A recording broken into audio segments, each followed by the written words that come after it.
Remember what I said to you on that night? Well, not to try and quote you, the voice, but basically, you kind of said, "Hello, Henry, 'tis I, the voice. You have less than 30 seconds to put that newspaper down and dive to the toilet, where you will vomit with more convulsive fury than you thought humanly possible." And Henry, what was the outcome of my pronouncement? The voice, I threw the newspaper down and dove across my little room to the toilet, and I vomited with such incredible force that actually I was knocked backwards from the bowl, just like from the outflow, and I knocked my head on the bathroom door, and I think I knocked myself out for like a few seconds. 11 and a half, Henry. We watched from above and laughed heartily. Oh, okay. Henry, I'm here in Siberia again to visit you to let you know that you have less than 30 seconds to run. Thanks, the voice, not at all. Poof, and the voice is gone. I go hurtling down the hallway. I try the door of the people's toilet. Thankfully, it's vacant. I open the door, I close the door, I lock it behind me and look down at the toilet. Now, we use the toilet every day, but we don't consider the toilet until we're about to vomit into it. So it's like you've never seen a toilet before, or you haven't seen one since you vomited into it the last time. And so now you regard the toilet. A toilet. And you lift the seat. And then you look into the area in front of the toilet on the floor, because you realize you're going to put your knees right there. And you want to be very careful to put your knees in a place where no one has left something behind. And so you gingerly land your knees.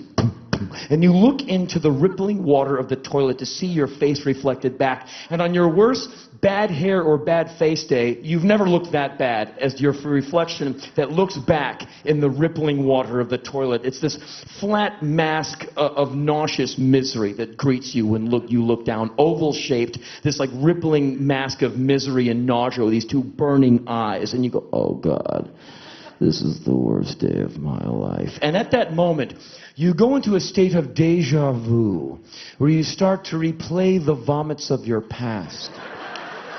They come back to you like jukebox oldies, but it's vomit. And you go way, way, way back, past Motown, past Stax, back to Sun era. And you go, wow. And you remember when you were a little person, and little people, kids are very, very curious. They put their finger in the dog butt right to the mouth. They tongue kiss the cat. They eat the parrot droppings. Everything goes to the mouth. They're touching the thing, the vile thing. They put the hand in the garbage, it goes to the mouth. Everything is interesting, but it goes to the mouth. And kids get incredibly sick, marvelously sick, gloriously sick. Where they miss 3 days of school, and they're not even trying to miss school. They are sick. And all of you have been that sick because you're tonguing the cat. Figuring out, And so you are in that bed going, oh God, I'm dying, I'm hot, I'm cold, I'm on the sea of misery. Ah! And you hear this voice, hey little person, hey, it's the voice. How are you doing? You're about to have a convulsive body reaction to something inside you that's way beyond your control. It's going to be violent and terrifying. Word to the wise, become scared right now. And you get out of bed,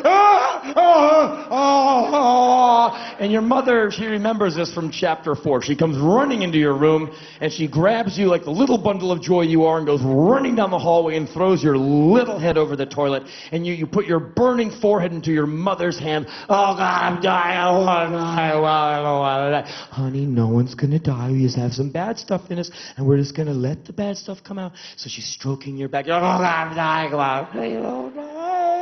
No, honey, just let the stuff come out. And you start to vomit. And what takes an adult about 14 seconds of misery takes a child about 80 minutes, because it comes out half a mouthful or 1 teaspoon or 1 drop at a time, but the child must narrate the entire event. Oh God, well, it tastes like pizza and fascism. It's awful. And your mother loves you. She loves you, but she'd like nothing more than to Heimlich you and get it all out of you, because her martini is now room temperature. Walter Cronkite is now over, and the turkey tetrazzini is a burned thing inside the toaster oven. So finally, 80 minutes later, you're puking just dust, like. And you just fall asleep, and she puts you in bed, and you wake up the next day going, I'm on the straight and narrow now. No more fingers in the dog's butt, no more tongues down the Siamese cat's throat, and I'm going to stop treating the parrot droppings like food. I'm going to never want to vomit again. I'm going to do everything I'm told, and no hand-to-mouth stuff unless it's asparagus. And you walk that line of goodness for a few years, and then the teenage years set in, and for some stupid reason, you feel the need to become a starter on Team Alcoholica. Gotta be a player. And so unfortunately, in my opinion anyway, young American kids get they get contact with hard alcohol way too easily in this country. It sucks, but it's very easy to get to. The kid goes to the schoolyard, raises his hand, I want to be on Team Alcoholica. 80 kids go, oh, hey, I can hook you up. Come to my clandestine location after school.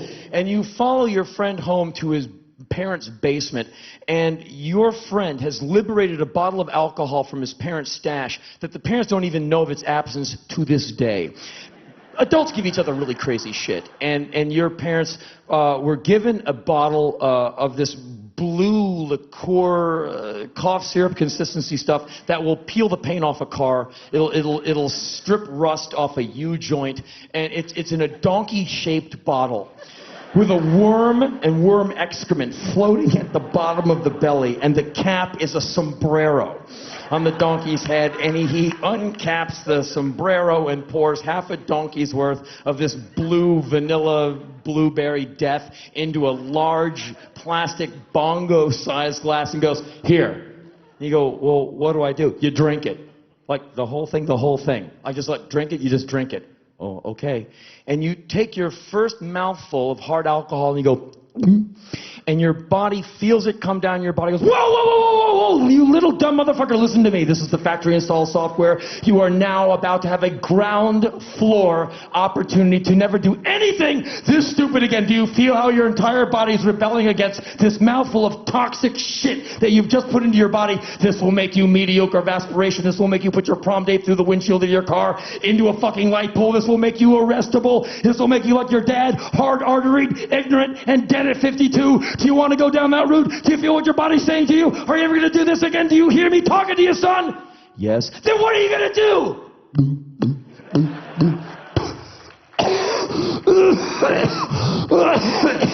And you start staggering in a backward circle because your world is going at this increasing incline.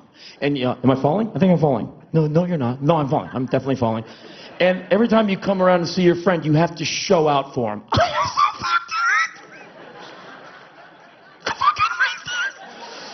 You do this for 5 to 7 minutes, and this is the time your body needs to fully assess what you are trying to do to it. They're working overtime in the lab down there. They've stuck a dipstick into your gut. It's come back 6. How many inches will kill him? 2. Oh my God, he's 4 over the limit. They're giving this stuff to lab rats. They're dying.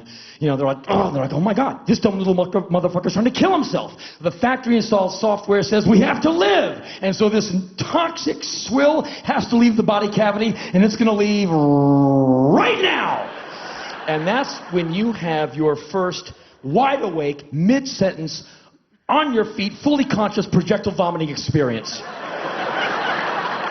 I am so... You cover your friend, your leg, the dashboard, the arresting officer, everyone gets bucketed. And you learn a lesson or two. So now, we go to the present. I'm leaning over the bowl in nowhere, Siberia. I'm leaning into the people's toilet. And there's a wonderful moment before we vomit. It's the moment of the dry heave. And the dry heave is basically the body running a check to see if all systems are go. Is the client awake? Check. Is the vomitus in the upper half of the body? Check. Is the mouth open, backbone slightly arched over the area of opportunity? Check. Well, let's give her a dry run and see how we go. And that's when the human emits the sound of the dry heave, the most desperately vulnerable and keening sound a human can make. A puling sound that emits great vulnerability and truth. A sound that says, I am a naked child in the world. Somebody, anybody, hold me. And so there I am, leaning over the bowl, and I emit the sound of the dry heave. That is to say, I dry heave. But I'm so jaded and cynical, I actually snapped back when, yes, the sound of the dry heave, the desperately keening sound of 12 seconds of misery, and I go,